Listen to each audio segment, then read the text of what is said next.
এই ভিডিওটা আমি আমার সেই সব ছোট ছোট ছেলে মেয়েদের জন্য করছি যারা এখন 2A 3 এবং 4 পড়ছে। দেখো, আমি প্রথমত কিছু সংখ্যা দিয়ে দিচ্ছি। ধরো 12। আমি এখানে 5টা সংখ্যা দিলাম। তো এই 5টা সংখ্যা তোমাদেরকে দেখে বলতে হবে যে এদের মধ্যে কোন সংখ্যাটা 2 দিয়ে বিভাজ্য, অর্থাৎ 2 দ্বারা ভাগ করা যাবে। ঠিক আছে, এখানে তো দেখে বলার একটা উপায় রয়েছে, সেই উপায়টাই তোমাদেরকে এই ভিডিওর মাধ্যমে দেখাবো। তার জন্য পুরো ভিডিওটা দেখতে হবে, স্কিপ করবে না তোমরা। দেখো, এখানে কি 2 অঙ্কের সংখ্যা রয়েছে, তো কি আছে, একক আছে আর দশক। একক আর দশক। তো আমাকে প্রথম কোনটা দেখতে হবে, এককের ঘরের অঙ্কটা। এককের ঘরের অঙ্কগুলোতে কি আছে দেখতে হবে। তো এখানে 2 আছে, এখানে 5 আছে, এখানে 8 আছে, এখানে 5 আছে, এখানে 0 আছে।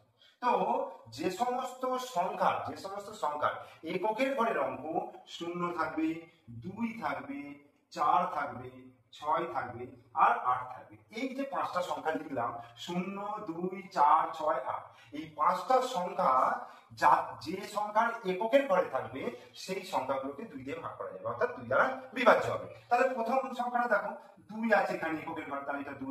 দেখো, তার 2টা রয়েছে, তাহলে এটা হচ্ছে 2 দ্বারা বিভাজ্য। এখানে কি রয়েছে, দেখো 5 রয়েছে। তো 5টা এর মধ্যে আছে কি, তো নেই। তো 5টা যেহেতু নেই এর মধ্যে, তাহলে এটা কি হবে, 2 দ্বারা বিভাজ্য নয়। এখানে দেখো 8 রয়েছে, তাহলে 8 সংখ্যাটা দেখো এখানে রয়েছে, তাহলে এটা 2 দিয়ে বিভাজ্য।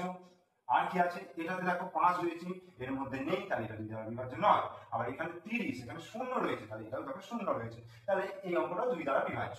ঠিক আছে, তো এবার আমি তোমাদের যদি একটা বিশাল বড় সংখ্যা দিই, ধরো 5, 8, 4, 7, 3, 5 অঙ্কের একটা সংখ্যা দিলাম। তো এই সংখ্যাটা দেখেই বলতে পারবে যে এটা 2 দ্বারা বিভাজ্য কিনা, দেখে বলতে পারবে?